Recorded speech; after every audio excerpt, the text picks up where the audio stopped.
Good afternoon. Welcome back to Mythgard in Middle-earth. I am Corey Olsen, the Tolkien professor, joining you again today. And with me, as always, is my friend Gryfflet, who seems to have gone back into the library at Esteldine, right? He just couldn't resist hanging out with three awesome characters from The Lord of the Rings sitting in one place, right? To make a fifth. Well, admittedly, Nellie Boskins is kind of a fourth wheel, right? You've got Dori, Halbered, Gildorin, Glorian, and Nellie Boskins. So here, Gryfflet is kind of joining her here, sitting here listening to the wisdom of Halbered as he's explaining the situation, and there's Gildor looking very thoughtful, right, and Dori looking, well, at least dwarvishly stolid, right, as he's sitting there.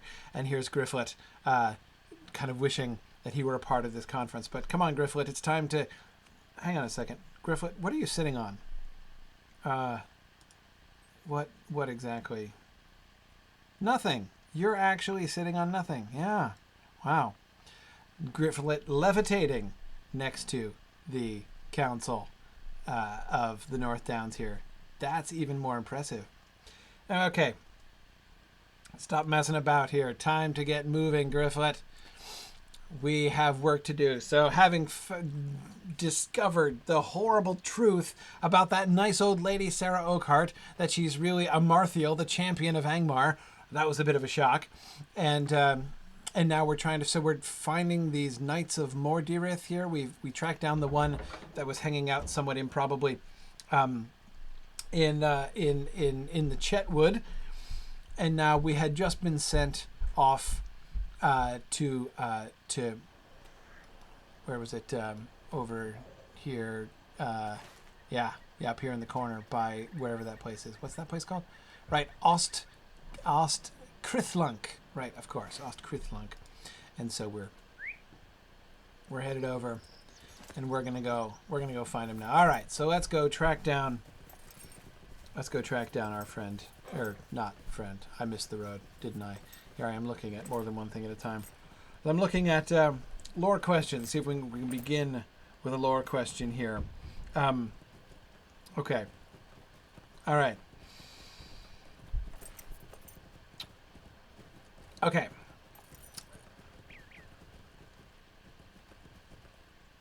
Oh, yeah, okay. So Madman Modeler has a question, which is, what do I think is the basis for the Kurgrim? An excellent question. We've fought some of the Kurgrim. I don't remember where we were. Where were we when we fought those? Must have been in Numinous, right? Tomb of Elrond. Yeah. That's totally what it was. Okay, so we met those because they were the evil frog creatures, right? I can see no inspiration of any kind. I can think of no inspiration from Tolkien directly for them. I mean, one of the things I remember talking with Chris Pearson at Turbine, and one of the things that he commented on in a talk actually that he gave when he came to Mythmoot a couple years back was talking about the problem with monsters in The Lord of the Rings. And the way he put it was really interesting. He said, when you go through, as of course the Turbine folks did, go through comb through the books really carefully, looking for monsters, looking for antagonists to put into the game, right? And he said, you go through, the way he put it, you go through the Fellowship of the Ring, right? And Fellowship of the Ring is thick with really interesting monsters. You've got all kinds of things, right? You've got orcs, and you've got Nazgul, and you've got the Watcher in the Water, and Balrogs, and wargs, and all kinds of things going on here. Hang on, I'm just trying to scale an unscalable face. And so that's there's so much material, but then when you think about it, this is true. Once you get to the Two Towers and the Return of the King, it's just orcs, right? So nothing but orcs, pretty much, from then on out, other than a very few exceptions, such as Shelob, right? It's true, and so I sympathize with their desire to say, Okay, I mean, they've already split off orcs and goblins, right? So, like, how often can you... And you've got the half-orcs, right? Fortunately, Saruman comes to the rescue with half-orcs, so there's that. But there's just... There's very few new enemies to bring in. I can sympathize with their desire to create new sort of monsters and new kinds of enemies. I'm racking my brains right now trying to think of any example... Oh, there he is. Okay, yeah, so we've got a whole bunch of hillmen who are far lower level than I am.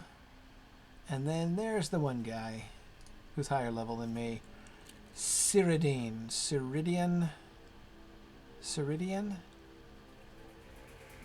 Trying to figure out how we'd pronounce that. I would sneak up on him on principle. Wait, and quick wardrobe change. Okay.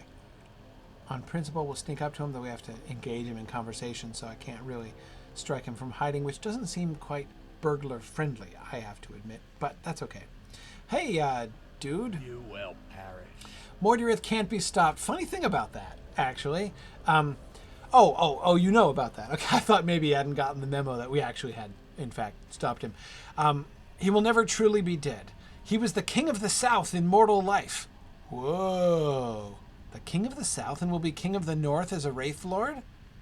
King of the south in mortal life, huh? That's a pretty heavy hint. All right. Mordredith's will lives on, which is more than I can say for you, you pathetic hobbit. Oh, yeah? Is that what you think? We will see.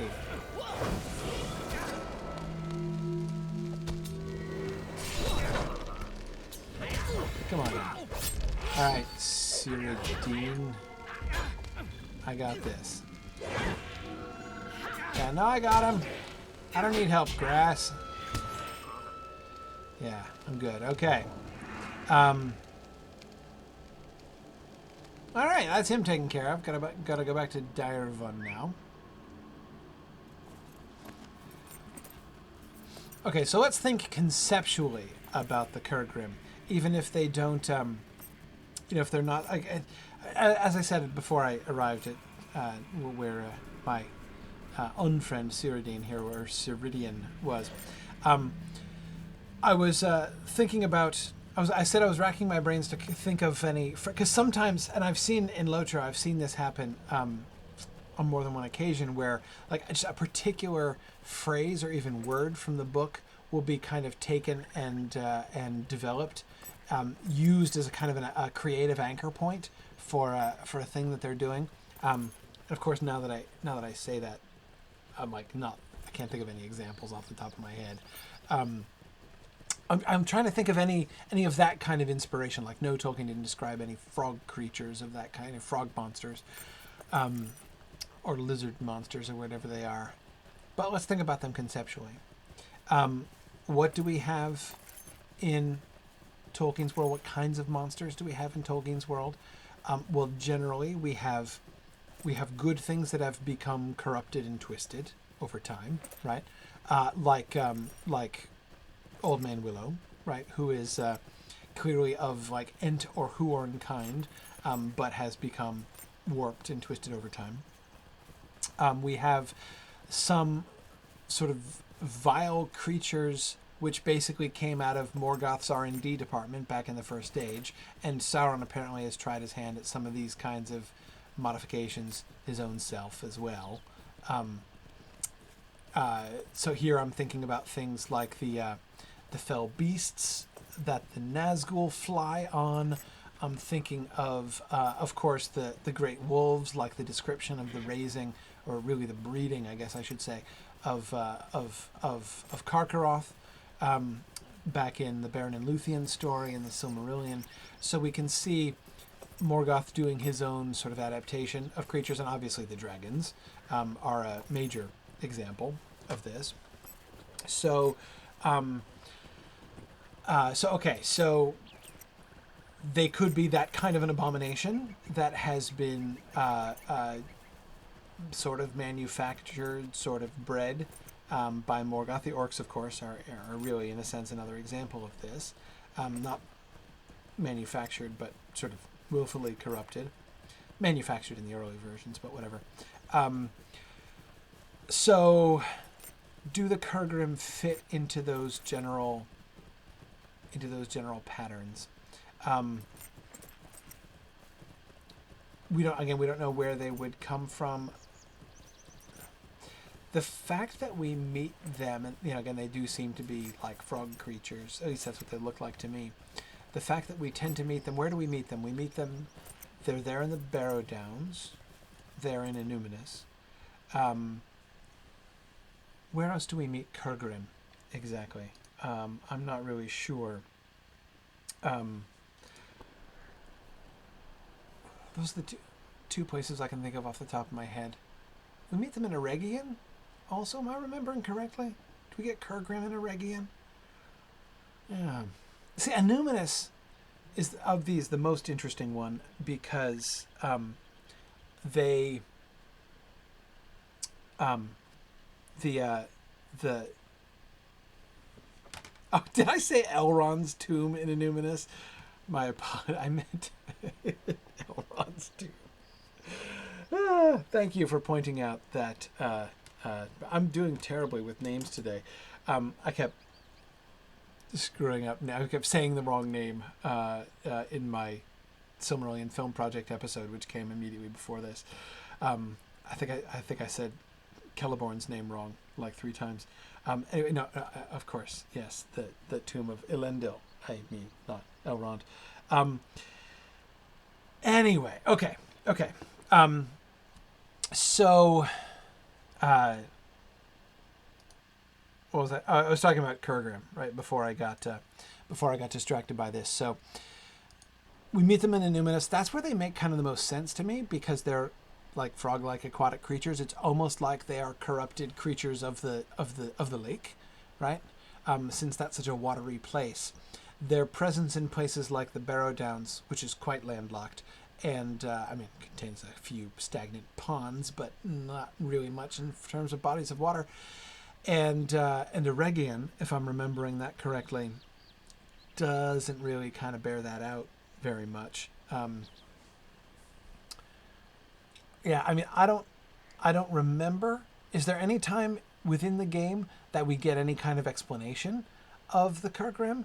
Do they get any backstory? I don't recall any. So, if I had to make one, I'm really not sure. I guess I would have to make them I would have to put them in the deliberately warped, monster manufacturer category of monsters in Tolkien, in Tolkien's world. But, who was it? In the Eregion instances, Maven, that's what I remembered too. Specifically, I was remembering them in I forget the name of the place. The place where you have to discover all the different rooms, and you get my favorite and most cherished title, The Thorough, when you finish all the deeds. I know that Fairvenin understands with me, as a fellow completionist, how satisfying it is to have the title The Thorough above your head. But anyway, now, so Maven is suggesting, what about the Mulips? Yes, that's true. I wasn't thinking of the Mulips as I was thinking explicitly about Middle-earth. I was thinking exclusively about Middle-earth things. The Mulips are going to require some explanation. Let me come back to them. Let me talk to Daravan. I'm leaving poor Daravan hanging here. Hi, Daravan. Yeah, I took him out. Guladir will be pleased. Yeah, I'll believe that when I see it. You can give your attention to sending more help north. Okay, I'll return to Guladir, but I got one more errand. Woo! Yeehaw! All right, Gryfflet is up to 47. Okay, very good. Okay, thanks, Daravan. Gonna go to Oscaruth now and talk about Mulips. So, okay, Mulips, right? And Erocheb suggested the Mulips in the chat. Yeah, awesome. Okay, so the Mulips. Let me explain the Mulips. The Mulips are from a poem that Tolkien wrote, and this poem actually it's called the Mulips. You can find it in the Adventures of Tom Bombadil. It was published in the collection of poetry called Maven was passing that along from Aerocab. Okay. Maven says she doesn't want to take credit for recalling the Mew Whips. Okay, so Mew Whips. In the Adventures of Tom Bombadil, which is a collection of poetry that Tolkien published in the early 60s, later on in his life, he did it. The story is he did it for his aunt. He had a very aged aunt who was like in her 90s at the time, and she wanted some of his poetry collected together. So he got together with his publishers and was like, "Hey, let's do, can we do a volume of collected poems?"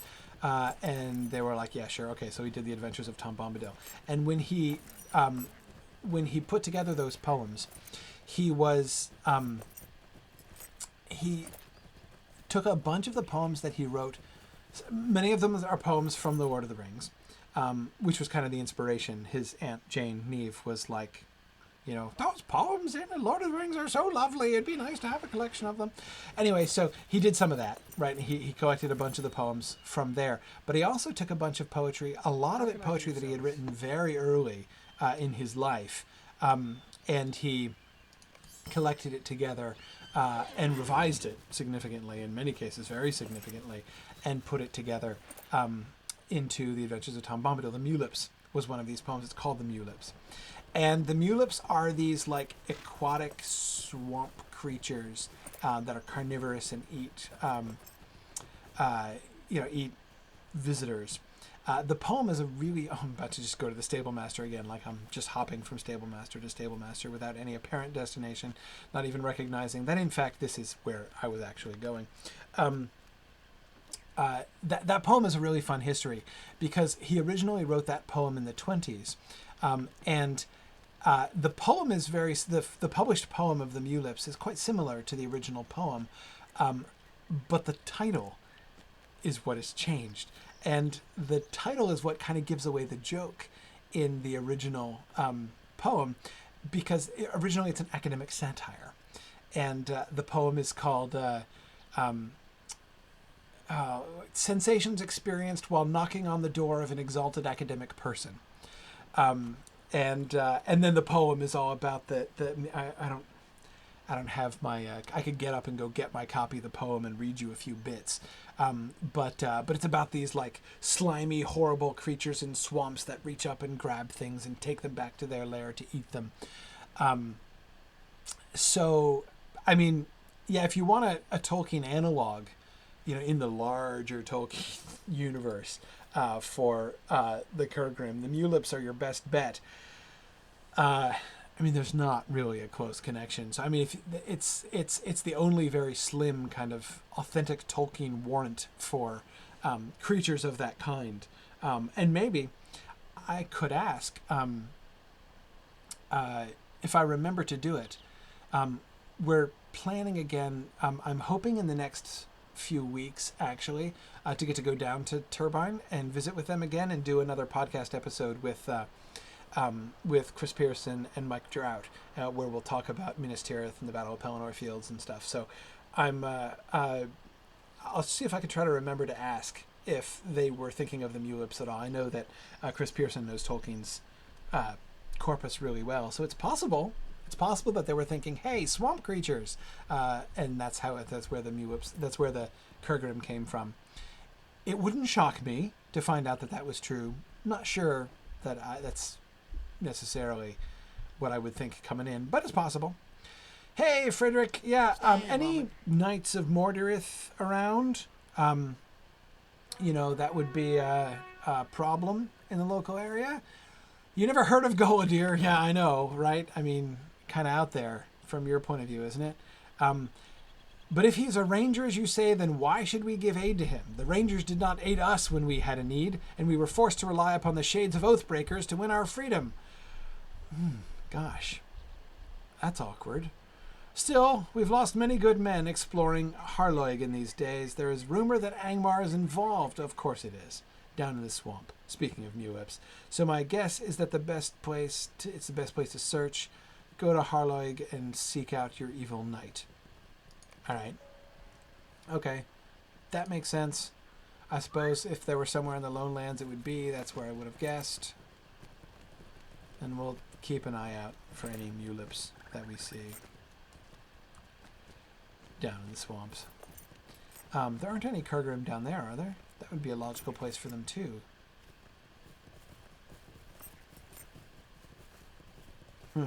Okay. All right. Anyway, so sorry, that was my long and very rambling answer about the Kurgrim, whom I hadn't really thought about very much. So thank you for the question. It's one of the really fun things. It's one of the things that I love. Sometimes people have asked me. I've been doing this for a long. The whole Tolkien Professor gig I've been doing for. I'm approaching my 10-year anniversary from when I started my Tolkien Professor podcast, and I sometimes people will ask me like, don't you ever get tired of answering like the same questions over and over again? Like surely, talking about even just forget the same questions, just like talking about the same books, right? Over and over and over again, teaching the same classes on Tolkien again and again and again. Does it get boring? No, it doesn't get boring. And the reason it doesn't get boring is exactly this. The fact is, very rarely are like two questions the same. And very often I get asked questions that I don't, if you understand what I mean by this, I don't know the answer to them until somebody asks me, that is, I really enjoy thinking through these things that I probably wouldn't have thought about, or at least wouldn't have thought about in the same way until somebody asks them. And it's like a learning process and sort of a discovery process for me. So many times, questions that people ask and sort of issues that they have or that they bring up really sort of challenge me to think about the books from a new angle, and it's sort of issues that I had never really myself thought through. It's always fun. And, wait! I just noticed I gained a class trait point. Hang on. Oh, look! I have 2 unspent class trait points. Let's see. What do we do here? Aggravated bleeds. Yeah, that sounds good. Ooh. New things. Okay. Gambling skill damage. Yeah. Increase even the odds chances. Okay, that's attractive. A new exposed throat. Wow, boy, that's hardcore. After using double-edged strike, make a harmful attack. Chance to stun an enemy. All right, yeah, new skill. I'll go with that one. Yeah, that's good. Okay, exposed throat though. Boy, that's kind of makes you a little uncomfortable, doesn't it? Let's see, let me move my stealth skill up to here, and I'll put this over here for now. All right. Okay. Cool. I love new skills. All right. Okay. So anyway, so this is why I always love answering lower questions. Okay, let's see.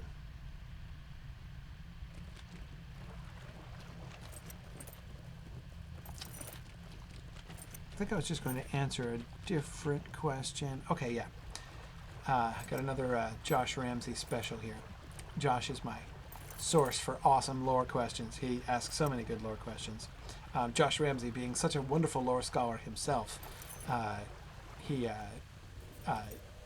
Josh Ramsey knows the primary texts about as well as anybody I know. So he always asks wonderful questions. But hang on, I'm almost there. Let me find the Knight of Mordurith here, and then we'll move on. Hey, I'm so happy not to be fighting all of these trolls. That's right. I remember the days when Gryfflet was sneaking around down here. Now he's riding brazenly through. Okay. So are these trolls... What's he doing down here? What are the Knights of Mordurith doing? So one was finding a source of power at that particular white factory that was erected in the Chetwood by goodness knows whom. And the second guy was what? I don't even know what he was doing. Recruiting the Hillmen? I mean, that at least made oh, hey, dude. There he is. That at least made a certain amount of sense, because they were like the allies of Angmar, and he was hanging out with them. Is this guy recruiting the trolls? Hey, Nerkal, what are you up to down here? What chance have you? Shame that I've traveled this far only to be defeated. Well, we'll see. Mordorith's defeat means nothing. I have no idea what forces are at work in Eriador, and I will die without knowing. That's what they all say. Alright. There we go. Oh, exposed throat. They didn't stun him, but that's okay. Alright. Not quite sure how that's working, but okay. I got you, Neocal. No problem. I'm gonna do a little healing action here. I'm gonna shoot a marble at you. I'm really pulling out all this. Oh, the marble got you, huh? Yeah, I couldn't take the marble, eh? Didn't see that one coming?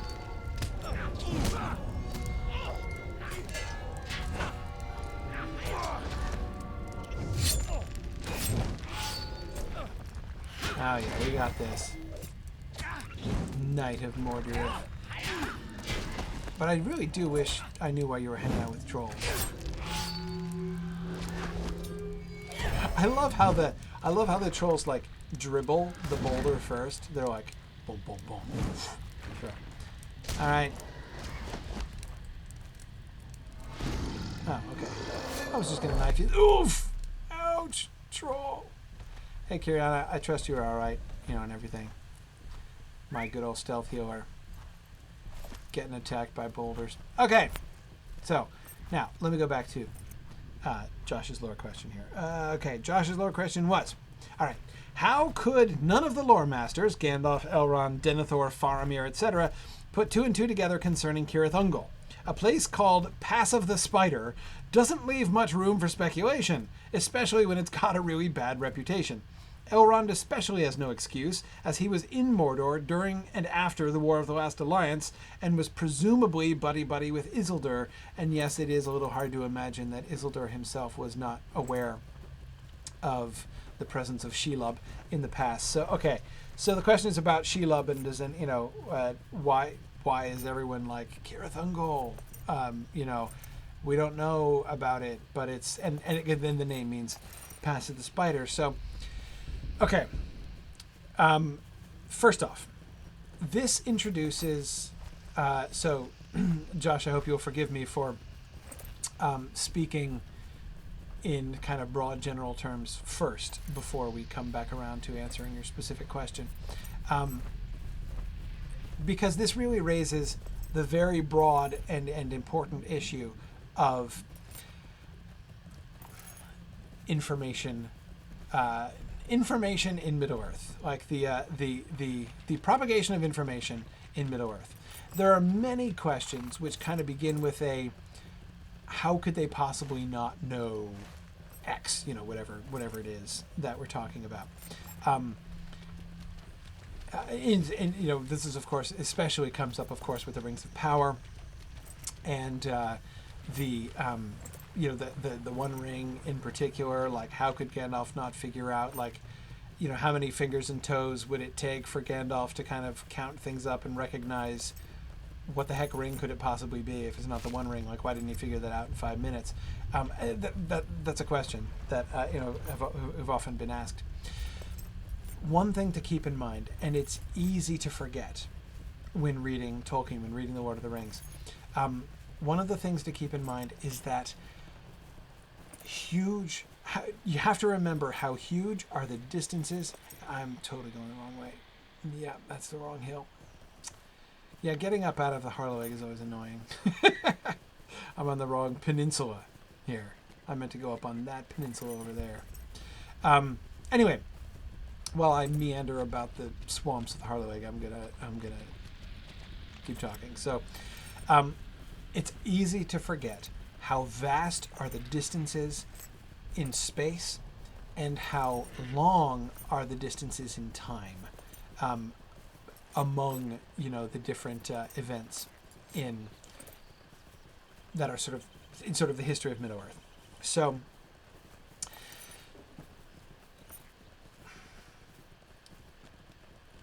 remember that enormous amounts of time have passed, for one thing. And now Josh talks about Elrond, eyewitness. We'll come back to Elrond the eyewitness. I agree that Elrond is sort of the most difficult. You'd think that Elrond has like probably been to Cirith Ungol, right? Or at least, as Josh points out, listen to Isildur complain while he like vents about his little spider infestation problem, right? So, one way or the other, you'd think Elrond would know about this. So, but what about the rest of them? What about Denethor, right? Who is wise in the lore of Minas Tirith and has studied many of the works of lore there in the libraries at Minas Tirith. Faramir, who's kind of a geek, right? A bit of a nerd growing up. Why don't they know what's going on? Why is it not, how is that information not there? How does Gandalf seem to be uncertain of exactly what's going on in Cirith Ungol? Again, it's easy to forget how long it's been and how unclear. Like, so you have to think, first off, how much information did people really have, like at the time of a certain event, like the stuff surrounding the Battle of Dagorlad? How much information did people, even eyewitnesses, really have? How much do they really know and understand about what's going on?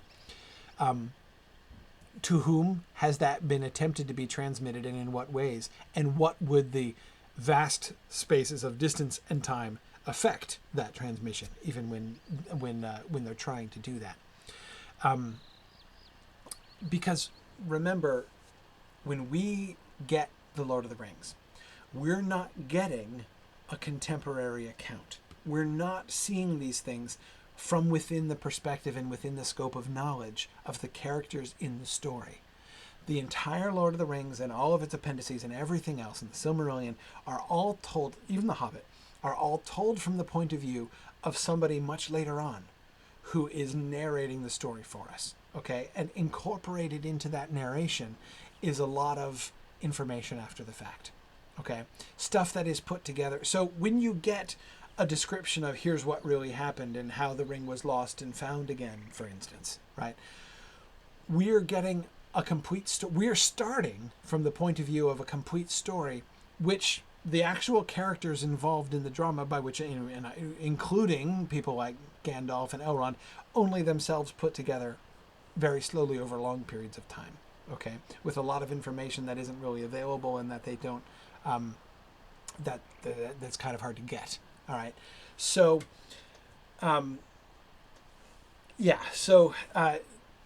it's easy to forget that we are given this kind of privileged historian's perspective on like what actually happened during these stories, and the characters themselves, including the wise, don't have that. They're the ones who eventually kind of piece it together, and it's the wisdom of the wise handed down to later generations that we're getting, but we're getting it at the time. So to us, it seems really obvious, right? But it's not really obvious to them. So that's kind of a broad general thing to keep in mind, and it's certainly, I think, applicable in this situation. Hey, Frederick. How can I be of service? Yeah, well, okay. You feared to send more men? Yeah, I know. Well, there are like lots of really huge trolls down there, so like that's an issue that you're still gonna have to look into. But yeah, that one guy I helped out with, but no problem. Glad to be of service as always. Time to go back to Guladir now. Okay, so as I said, that's an issue with so many questions and so many things. It's often kind of hard to understand or hard to remember. But just like rule of thumb, people are much more clueless than you think they are. You as reader have way more information even than the wise do, because your information is based on the like after the fact compilation of the wisdom of all the wise. Okay, and none of the wise individually have access to all the information that we as readers have. So remember that and give them a fair shake. But now, as for the specific issue about Cirith Ungol, and in particular, Josh was asking about the name of it. Okay, it's called the Pass of the Spider. Maybe there's something spidery involved up here, and we should, kind of keep that in mind. Well, how can I be of service? Like yes and no. I mean, It could be metaphorical. It doesn't have to be literal, you know. And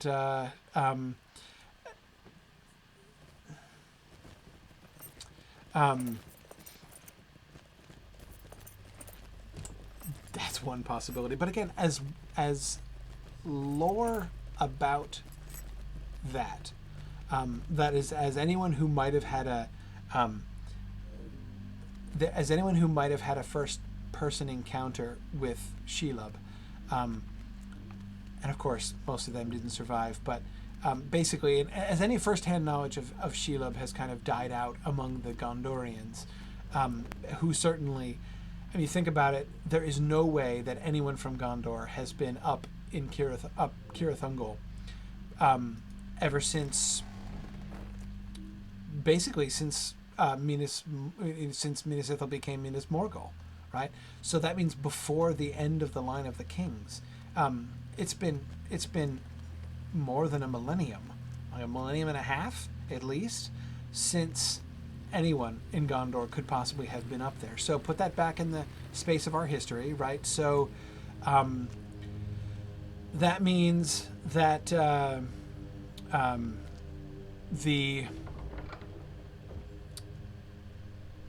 the last time anyone in Gondor could have gone anywhere near Shelob would have been about the time, you know, would have been as far back in the ancient history from Denethor's perspective as to us, you know, like Vikings, right? Viking invasions, you know, the Anglo-Saxon invasions, like the events of Beowulf, essentially, not the writing of Beowulf, but the events of Beowulf. That's kind of how far in the distant past it was. Think how unclear to us those times were, right? We know a lot about them, but there's a lot of things that we don't know, and many things that are written that we don't think are necessarily true, right? It could be a legend, right? It could easily be, you know, from the Gondorian perspective, it's probably, if there are still stories of Shelob, which there don't seem to be specific stories, as Faramir hasn't heard of them, it's just, but there's something there, because lore masters will blench when Cirith Ungol is named. So some story must exist, some rumor must exist. But to what extent is it believed? How detailed is it? Could it just be that there's some thing, right? There's some monster that lives up there, called the Pass of the Spider. But again, does that necessarily literally mean that there's a giant spider living up there? Would they believe it if there were stories of a giant spider living up there? You know, it's a long time ago, right? And so, you know, we have to keep in mind, trying to frame it within the standpoint of our own history is useful, you know, in trying to remember. I mean, so remember, between the events of the Lord of the Rings and the Battle of Dagorlad, we're talking about the span of time, like what, from between now and, golly, ancient Mesopotamia, you know, like maybe like the Exodus of the Israelites, ancient stuff we're talking about, okay? That's how much time has passed since the Battle of Dagorlad in Middle-earth. So what stories have come down, what lore has remained, is going to be kind of shaky. And even wise lore masters are going to be uncertain what to believe. And that's going to include Gandalf. He doesn't automatically know everything. How would he learn it, right? Now you might say, well, but to Elrond and the other elves, 3,000 years isn't all that long a time, right? True. We'll come back to that in a second. I hate to leave Guladir waiting. Greetings. I've done a great service. Oh, good. Yeah, well, I'm glad my errand wasn't in vain. While you were gone, I spoke with Laerdan about Amarthiel, and it seems he's the one I should speak to Laerdan. He knows much more than anybody else. All right. Good. We have a local Amarthiel expert. Well, that's handy. Oh, hey, these good shoulder pads? Huh? Not bad. Might I take a moment of your time? Okay. There's yet more to be accomplished. Okay, right, yeah, you mentioned that he's the expert. Okay, so I'll go talk to Laerdan, the local Amarthiel expert, and we'll see how that goes. All right. Thanks, Guladir. glad he was expressing gratitude. I mean, that kind of makes a nice change. You know, Mr. Gloomy. I mean, I hate to... Hey! Huey Don. Yeah. Do you have a quest about the waterfall? Has anything changed with the waterfall? Mind my words, traveller. No, it's about Barad Gularan. That's why you have a quest arrow above your head. Sorry to distract you from the waterfall, Udon. You better get back to watching that. You better keep an eye on that thing. Who knows what that thing could get up to if you turn your head like that. All right. Hey, Laerdan. Hey, who was just thanking me out there? Somebody just called me by name. Who was it? Throst? I would be grateful for your assistance. What did I do for you? Huh. Must have been when I helped those dwarves down at Gibilshathur before. Anyway. Hey, Laerdan. So, Amarthiel, what you got? A shadow. You're loath to confess that I know more of Amarthiel than perhaps any other living. Really? Were you like BFFs at once? Yet I still knew nothing of her secrets as Sarah Oakhart. Oh, so you're like, I know more than anybody else, but it's not like I could have told you in advance, so don't blame me. It's okay, Laerdan. I wasn't going to point any fingers. Just happy for information. She has become much more powerful than I had imagined. Indeed, I had believed her dead since the Battle of Fornost. A reasonable suspicion. It matters not. She is alive, and my pursuit of her must continue. Your pursuit? You're pursuing her? Now? Really? Okay. Hey, I'll help. Or maybe you can help me. Whatever. Let's help each other. Let's pursue Amarthiel. That sounds like fun. She's heading to Evendim. Really? She has a Palantir? Yeah, I know. I was totally there. I'm guessing that of Osgiliath. No way. No way. You know how freaking big that thing is? Laerdan, the Osgiliath Palantir is like 6 feet across. No way you could move that puppy. No. Okay, so they're speculating that it's the one of Osgiliath, so they didn't fish the one out of the bay. I can remember we were talking at first, like, which one would it be? The Osgiliath stone. So one of them has to be fished out of water, right? Either you fish out the stone that fell into the River Anduin from Osgiliath, or you fish one of the ones out of the Bay of Forkel. And the Bay of Forkel is kind of cold, right? You know, you would need some warm, some pretty thickly insulated scuba gear to go after that one. And admittedly, it's a little bit easier to fish it out of the bottom of the river, but the Osgiliath stone, that's the master stone. And if that got fished out of the river, why on earth would Sauron send that north? Surely he'd use that himself, right? No, it can't be. Laerdan, you're up a creek. It can't be the Osgiliath one. I refuse to believe it. Anyway, if she has any hope of staying in power, she will need to confer often with the lidless eye. Right. Yes. She may also use the Palantir to find Narchuil, that token of power she lost long ago. Oh, you know about that? Yeah, she was talking about Narchuil, but I had no idea what she was talking about. The only place left for her is Illuminus then, for it may be that that pedestal where once sat the Palantir of Illuminus still stands. What? Okay, for it may be that the pedestal... She's looking for the pedestal it used to sit on? Why? Go to Evendim quickly and speak with Calenglad. He's at the Ranger... Yeah, I know where he is. Yeah, it's my dearest hope that we will meet again on a happier day. Okay. Right. Sure. The pedestal? You gotta be pulling my chain here, Laerdan. I mean, honestly. But she's like, this pedestal that I have is not good. I need to upgrade with the original pedestal. Only when the Palantir is reunited to the original pedestal upon which it sat shall I be able to detect the presence of Narchuil, which is, I don't even know what yet, because nobody tells us, a token of power, Laerdan said, giving us a bit of a hint.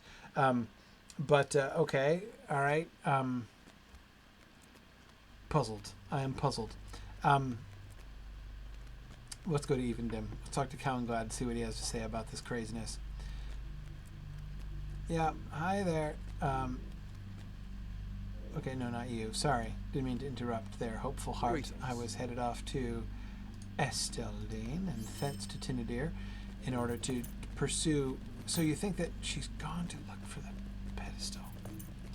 Of course, he told me it was the Palantir of Osgiliath, and that's, of course, absurd. So, this Laerdan, I don't know. I don't know where he gets his information, but a little dubious, I have to admit. Okay. Back to the Shelob question. So, the question is, but what about Elrond? But what about that, but what about the eyewitness? And what about elves? The 3,000-year gap is no excuse for the elves not to know. about this. What can I do for you? Well, that leads me to the next question. Where was Shelob? Where was Shelob? Was Shelob there? Has Shelob always had her lair and been, you know, sort of in situ there in Cirith Ungol the whole time? Did Shelob live there when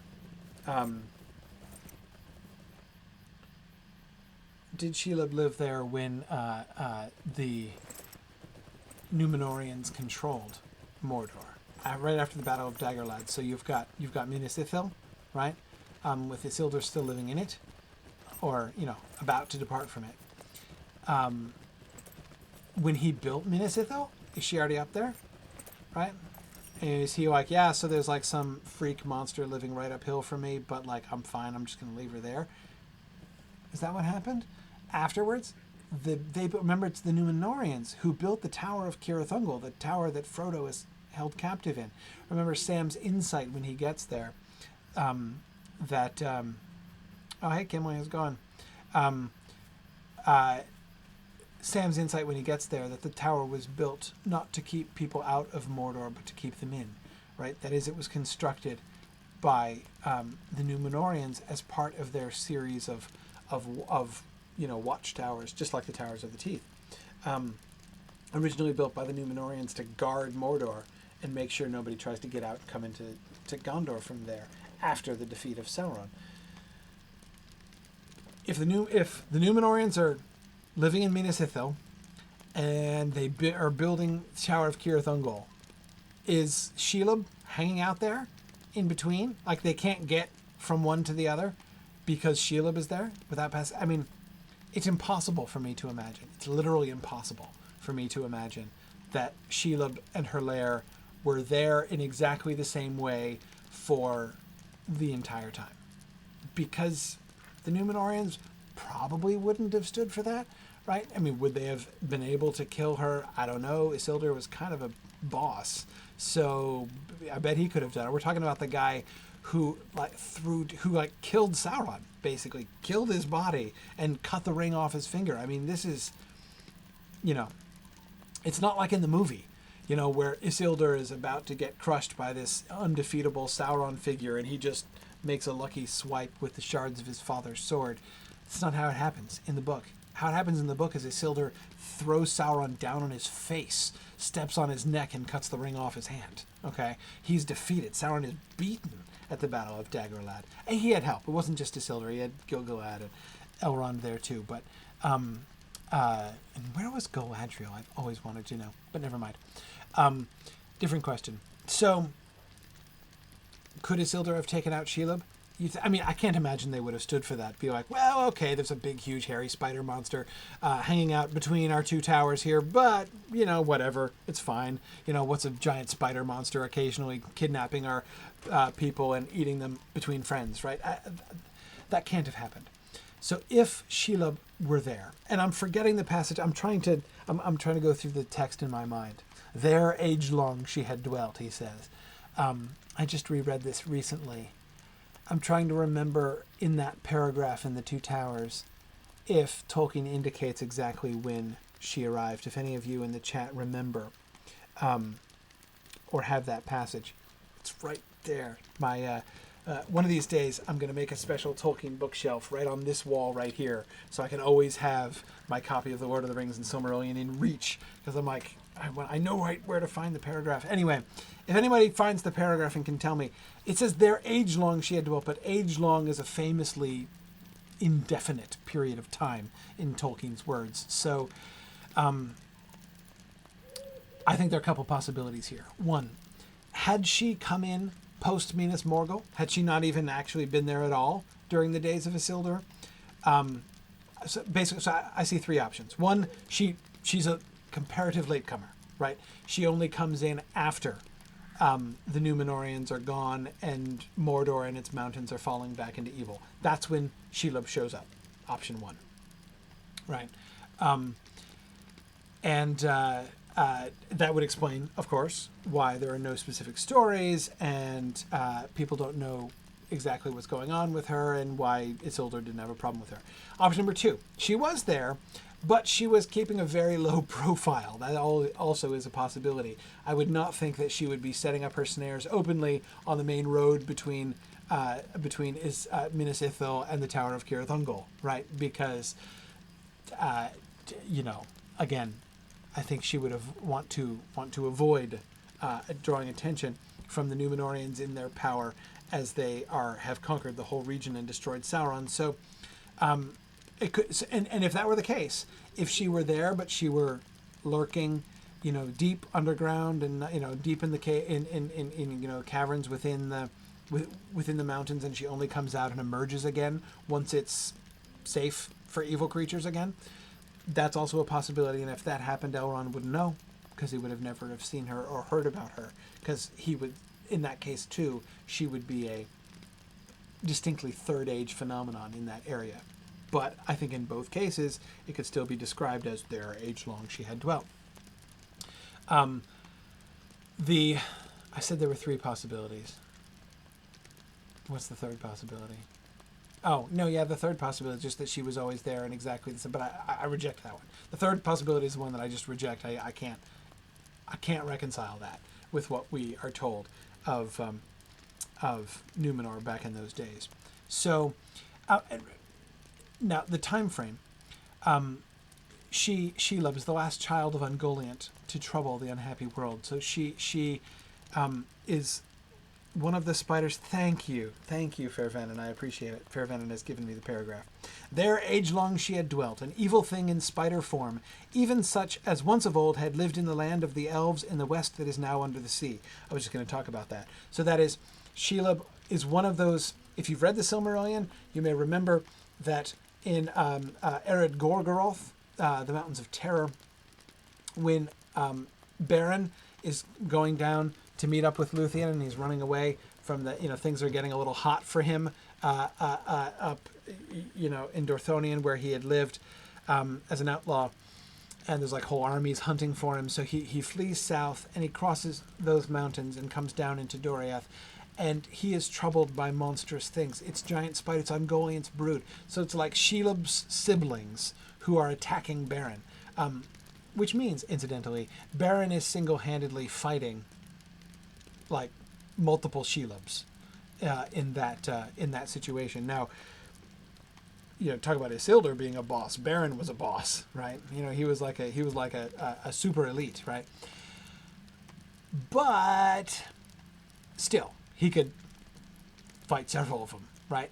I gotta think Isildur and all of his people could totally take out Shelob had they known about it and had they wanted to. So anyway, she eventually migrates, right? And the rest of the relevant bit that Fair Venon has given me here, how Shelob came there flying from ruin, no tale tells. For out of the dark years, few tales have come. But still she was there, who was there before Sauron and before the first stone of Barad-dûr. I thought there was a framework there. And she served none before. Okay, so she's there before Barad-dûr is built. So she was there. So I think we have to say, I was entertaining the possibility of a late arrival because we knew the spiders of Mirkwood come from her. So we know she hung out in other places too and gave birth to broods of giant spiders before she settled down to make her permanent, cozy residence, her retirement home up there in the mountains around Mordor. So, okay, so yes. So she wasn't before the first stone of Barad-dûr. All right, good. That's exactly, thank you, Fairven, in the paragraph I was trying to remember. So she was there. So she has to have been in hiding. Again, I reject the idea that she would have been there just as openly and just as plainly. But there clearly were stories about her. They named the pass Cirith Ungol, right? So there were rumors, there were stories, maybe even stories from among orcs and other creatures of Mordor that they met and found and captured. Perhaps. I mean, they seem to know about her. Well, they do now in the Third Age, as she's a little more open now. But I mean, notice that orcs, Shagrat and Gorbag talk of actually seeing her come out to hunt sometimes. So it's clear that she's living she's Shelob has totally come out and is living a public existence comparatively up there in Cirith Ungol these days. I can't believe that at the beginning of the Third Age and end of the Second Age that's what she was doing. But she's clearly been there. By that text, she's clearly been there since the Second Age. So, at least since the Second Age. Before the First Stone of Barad-dûr, of course, is still pretty open. But anyway, so I hope that helps, Josh. You know, my sort of general ramblings on that subject help out some. Hey, Cowanglad, have you seen What do you need? a woman? She's about this. Sometimes she's about this high. Sometimes she's significantly taller. Looking for a pedestal. Yeah. There must be more than we thought to the growing presence of the Angmarim then. God, they have sent a proven hero. I'm a proven hero now. Mr. Cowanglad, I'm going to send you on lots and lots of errands to prove yourself. That's okay. That's good. Glad you think I'm a proven hero. The Angmarim presence in Innuminus is most disturbing. Yeah, I remember you guys are all about that. And hearing the news you brought me, I think that is the best place to search for Amarthiel. Well, it's true. Now, you know, given all the Angmarim down here, now makes a little bit more sense if Amarthiel has interests down here. She cannot yet have gone too deep into the ruined city, and we cannot let her go any further. Okay, why not? Why hasn't she been able to go too deep? Anyway, okay. I will let you bring 5 of my men with you. Whatever you do, you must come back with information about her plans. Okay. Most urgent. Agreed. We cannot let the lidless lie have any more influence in this region. Yeah. Scary lady with a palantir is not good. Am I ready to search for Amarthiel? Totally. Yeah, they'll protect me no matter what the cost, huh? Okay. Let's do this. Let's do this. Suspecting that Amarthiel, the champion of Angmar, has come to Innuminus. Yeah. A suspicion supported by the warning of the elf Laerdan. Right. The rangers of the north prepare to infiltrate the ruined city and course. put an end to her evil plans. And to her evil plans. That's right, Gandalf. We're going to infiltrate. That's what we're all about. Infiltrating, putting an end to evil plans. All right. I'm going to have some lembas. Little lembas munching here. How about some chicken? Yeah, that looks good. Let's have some chicken. Okay. All right. I've had lunch. Ranger protector. Let's go. Are you ready? Yeah, I'm ready. Now I'm ready. Watch for the foe. Yep. I got your flank over here. All right. Here we are in Innuminus. Oh, this is lovely. Hey, there's a... No, it's not a pedestal. That's a column. You guys are doing a great job. Hang on. I can help. Oh, no, it's okay. You guys are doing great. Oh, that's a ranger. I shouldn't stab him. I keep trying to help, but you guys are doing really great. Okay. You know, we could be more sneaky about this. I'm just saying. I think that you guys have a lot to learn about sneaking and infiltration. Infiltration suggests a little bit more stealth than you guys are really seem willing to show here. Oh, what's going on? The Deadeye Angmarim. Okay. Still stealthed. Alright. Okay, so infiltration doesn't mean invasion in force, and let's take on absolutely every enemy that we find along the way, guys. Okay? I mean, that's not really how this is supposed to be done. Not to be critical or anything, but alright.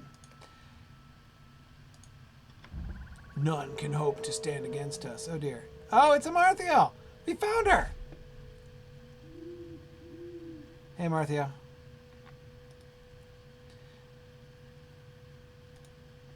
I made some hope tokens, Amarthiel. Just wanted to let you know. Innuminus was once the shining jewel. Okay, welcome to Evendim. Oh, she's talking to me. Innuminus was once the shining jewel of the North Kingdom. I know, right? With its high walls, and the kings of men kept watch over their lands. They're lovely. Can we look at them? Oh, wait, they're gone now. But they're not all gone. There's still some ruins, which are very attractive. The Palantir they used, the people they protected. Fear not. Okay, I'm not afraid. I've brought a Palantir to Illuminus, and I will use it to look over my lands as did the kings of old. Hey, wait a second, they're not your lands.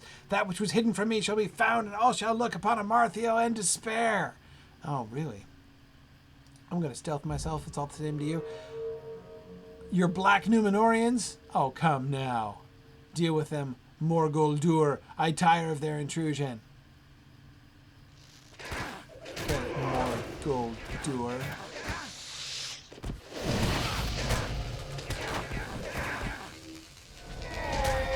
Alright, I got this.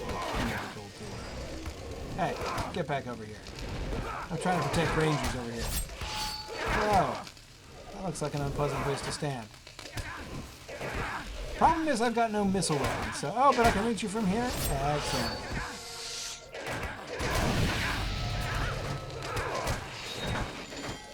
Okay, come on, Rangers! You can do it! Good, and I carry on not drawing his aggro towards me, so that's nice. Very glad about that. Can I stun you? Okay, so was she calling all the Angmarim her Black Numenorians?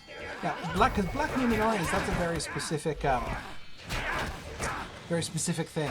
You know, Black Numenorians are those who are the descendants of the Numenorians who followed Sauron.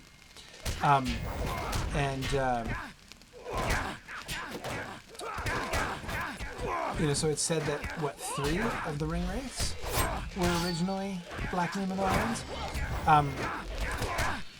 So she's not referring to all the Angmar, like all the followers of Black Numenorians. She means specifically these, her, like, chief servants here, right? So this dude, Morguldur, is a Black Numenorian. That's right! Victory is ours! Gryfflet, you have survived. Worry brought me hither. Worry brought you hither just a little bit late. Funny story. The first time I ever did this instance, I was in Wigand, my guardian, my first character ever. And I actually completed this instance posthumously. I was killed just before the end of the instance. It was very embarrassing. And so I'm standing there, I'm kneeling there, defeated, with the you know the reset window up, and Kalagor comes in and says, "Wigan, you have survived." And I'm like, kind of plus minus on the survival actually, but I still got credit for the instance because the Rangers offed him. Hey, Kalagor, yeah, no, that was good. We're all set. You fear that Amarthiel has won this hour? Why? We totally defeated her dude, but I know she got away.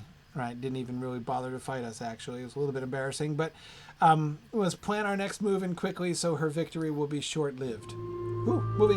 Amarthiel, the champion of Angmar, has now also become its regent in the absence of Mordredith. Right. Under the lidless eye of Sauron, she has removed herself to the ruined city of Illuminus, seeking a power to strengthen her position. A dark time is coming for Eriador, a time which may only be averted through pain and grief. That was ominous. By pain and grief. Am I in Illuminus? Can I look around Illuminus a little bit more? No. Back in Tinnudir. The comparatively boring Tinnudir. That's okay. Alright, I'm sure I'll get another chance. Get to go back into Evendim and look around. Because, I mean, Evendim, right? One of the jewels of the North Kingdom.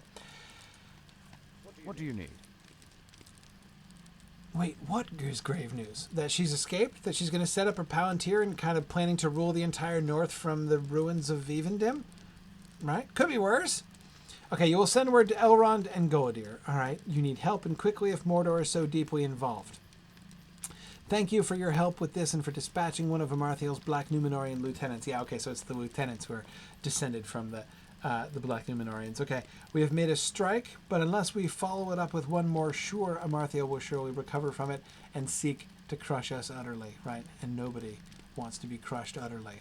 So, okay, sorry, just looking at my option here. He's got a ring for me, which is very attractive, and an uncut diamond. Really, and who's Jormund anyway. And Cowan Glad, why do you have Jormund's uncut diamond? I mean, how did you get it from Jormund?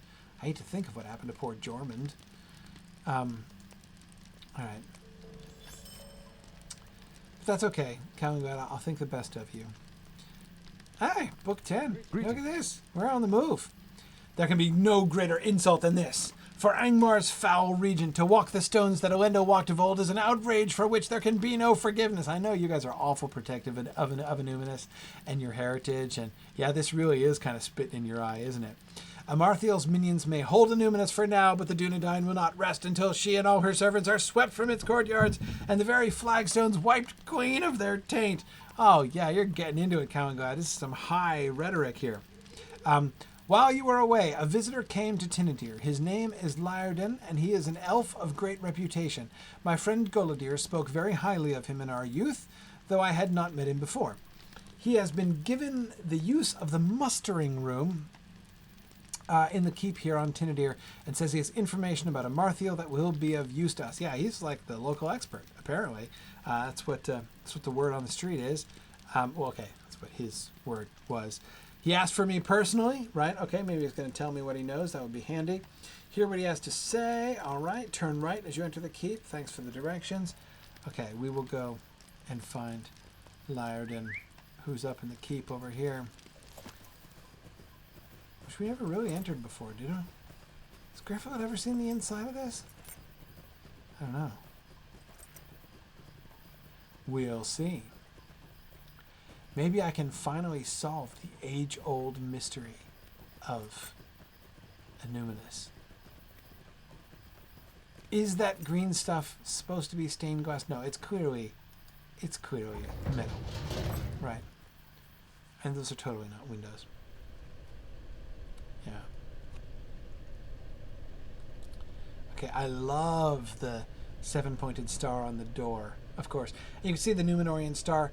I'm sure we talked about this before, right? Why the Numenorian star not only is 7-pointed, but why it has that long point pointing down there at the bottom, right? Because, of course, the star is one of the signs of Numenor because it's the land of the star, right? When the Valar were gifting Numenor to the descendants of the Edain, they guided them to it across the sea with a star. So a star came to rest above Numenor. And so it's the light from the Valar, the light of that star shining down on Numenor. That's why it was called Elena, the land of the star.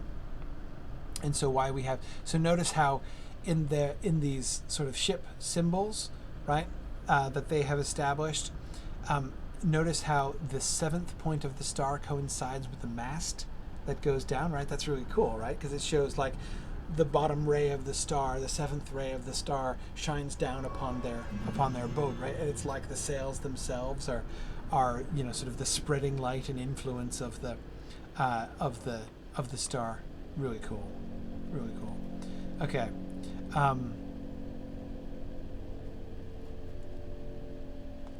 It's nice just looking around here at the 7 stars around the 7-pointed star. Okay, very nice. You guys don't have any tapestries up here? Probably none of the tapestries survived, I'm guessing. Uh-oh. No! Oh, look at that. Not that. That! You see what I see? Yes, exactly. It's the same rug pattern as in Barad Gularan. That's right. Okay, so the same carpet manufacturer made the carpet in Barad Gularan and in the keep at Tinnudir. That is shocking. That is absolutely shocking. So that suggests that the rug maker turned evil at some point. Oh man, that is a sad, sad story. This would be Elendil, not Elrond. Elendil, I suppose. We've seen that statue before, of course, in the tomb of Elendil. Except, wait a second, he was looking. Hey, wait a minute. Remember, he was up there with nothing in his hand, right? He was looking up at his empty hand, and we were talking. That's where the Silithar was, right? So he was holding the gem in his hand, And now he's holding the sword and looking up at the sword. Huh. Interesting. Very interesting. I mean, same concept, right? I mean, with this Silithar being in the sword, but what are these, beds? The Rangers bunk out here? Okay. I mean, alright. And it's flooded, right? Just like the Tomb of Elendil. Okay, sorry. Okay, going over the the tragedy of the rug maker of Tinnudir. Yeah, the rug maker of Illuminus, who turned to evil and went on to upholster Barad Gularan. That's a sad, sad story. Also, Laerdan is here with the beer barrels. Sam Gamgee would approve. Yeah. Right. Oh yeah, and you notice, of course, the waves, right? And they're greenish. Yeah, that's really cool. Right. So you've got this with this symbol here, right? The what looks like waves and the repeated lines, which would suggest like the infinite waves or the depths perhaps under which Numenor has sunk. They're kind of greenish waves that have closed over Numenor. That image of a green wave coming over the land is that vision, that dream, remember, that Faramir speaks of having, which was historical. Tolkien himself had that recurring dream of the green wave coming over the land. That's what inspired that. He claimed that dream was hereditary, actually. That one of his sons, Michael, I think it was, also had that recurring dream, though his father hadn't told him of it. Anyway, sorry. Hi, Laerdan. So you came all the way down? That was handy. We seem cursed to meet always in sadness. Well, first of all, it's not been that long since we met, and I guess things are still sad, but that's okay. The happier day of which I spoke at our last meeting, alas, has not yet arrived. No. And the days seem to grow darker still. Well, I thought they might. Amarthiel has revealed herself and sits now in judgment within the ruins of Illuminus. Her armies fight within the streets and beneath the shadows of the towers against the Dunedain. This much I know. Yeah. Okay, so that's why there are all these Angmarim down here. That makes sense. But there is more about Angmar's new regent than is known to Calenglad and the Rangers. Okay, let's get the inside scoop on Amarthiel. What can you tell me here, Laerdan? I heard the story of how she, with those 4 guards who betrayed Fornost, right? I know that story. You've written down much of the story in this letter. All right? Read the tale and bring it to Calenglad so he may decide what can be done. I must do this with the utmost speed. Okay, it's just right over there, man. It's no big deal. You could go yourself, really, but I understand you want me to read it too. I'm thankful for that. More than the city of the Dunedain rests upon our answers to Amarthiel's challenge. Right. All right, let's read it. Okay. Dear Calenglad, I have set in this tale in writing so you will understand the dangers that await not just Evendim, but all Middle-earth, if the Dunedain should fail to stop Amarthiel's ambitions in Illuminus. The situation now seems grim, but it is with heavy heart that I must tell you these dark days are nothing compared to the fate that awaits us all should Amarthiel succeed in the errand she pursues. Yeah. Come on. Calenglad, come on, Laerdan, get to the point. We understand. Super dire. I know, right? Have you heard whispers of the champion of Angmar? No, I heard her shouting right in my face before she killed me. Such was the title Amarthiel bore at the height of her master's power, and before her, the good people of the north quailed. Okay, so she was the champion of Angmar, that is, she worked for the Witch King. That's the master. Not Sauron, but the Witch King was at the height of her master's power. I assume it means that the Witch King in Angmar, right? Okay. The armies of the Witch King marched behind her on Fornost, and Fornost fell. So she led the armies of the Witch King against Fornost.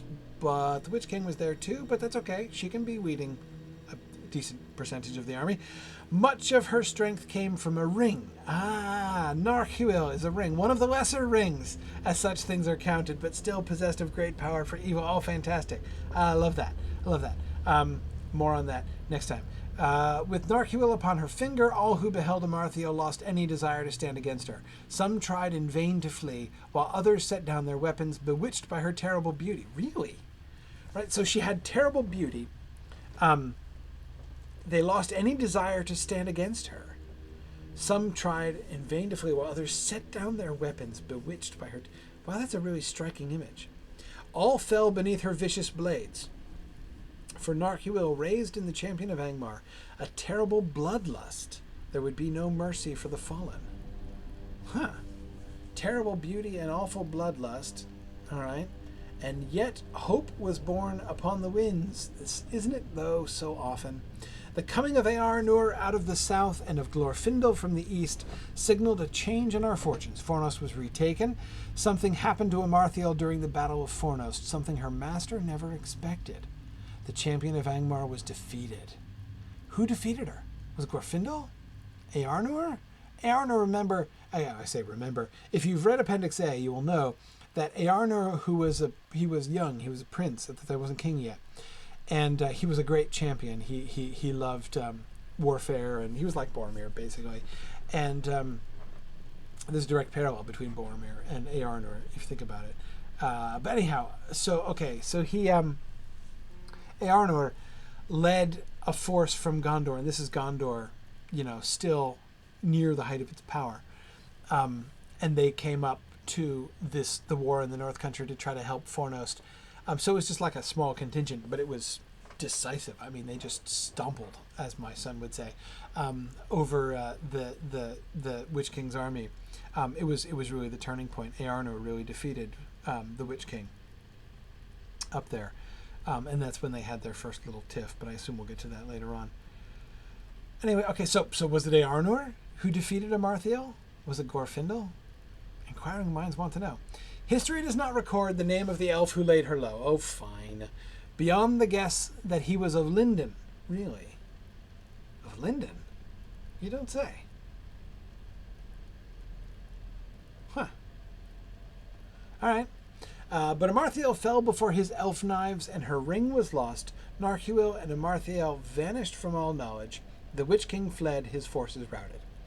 That was the fall of Angmar, and Angmar never rose again, like, officially.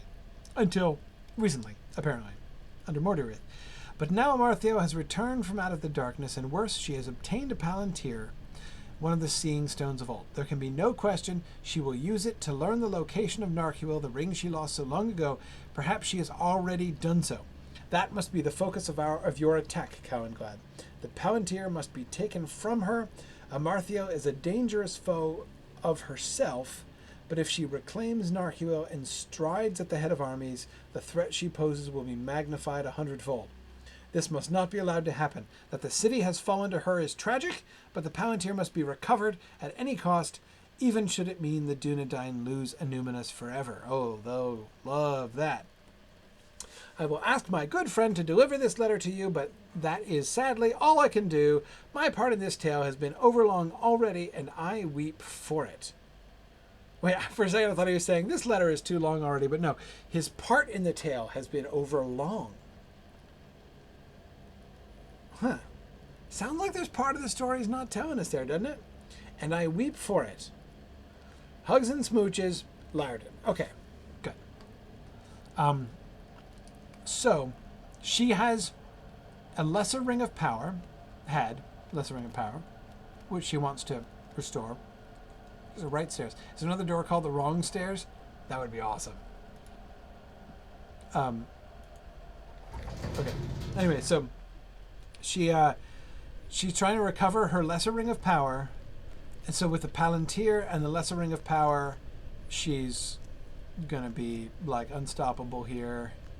Okay, so we need to try to recover the Palantir, and we need to. No, I can't ride. We need to recover the Palantir, and we need to. Hey, Kimberly, how's it going? And we need to keep her from finding her little mini ring. Okay. Sorry, just looking.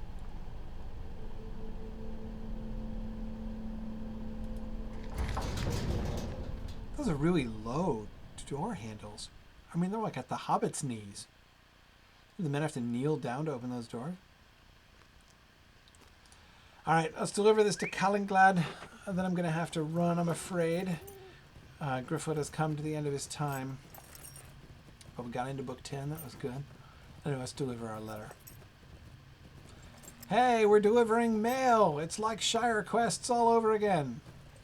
Ah, those were the days. Okay. Hey, Calenglad.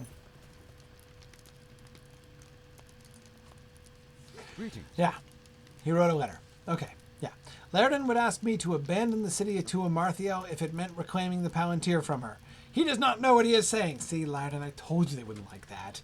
Gullidir always spoke well of this elf, but now I must question his judgment. Yeah, exactly. Oh, look out, Laerdan. They're going to send you on errands and make you do paralegal work if you're not careful. One more misstep, and it's filing and sorting for you, Laerdan. Oh, man. I will not leave Numinous in the hands of the enemy. We will save both the city and the stone Gryfflet, or we will save neither. That is my decision. I am so shocked.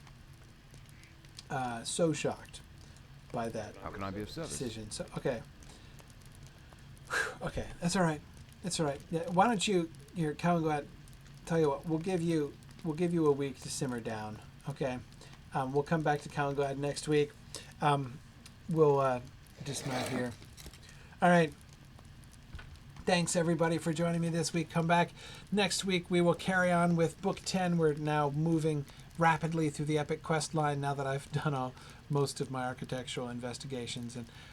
But now that I'm in Numinous, maybe I should visit some other places.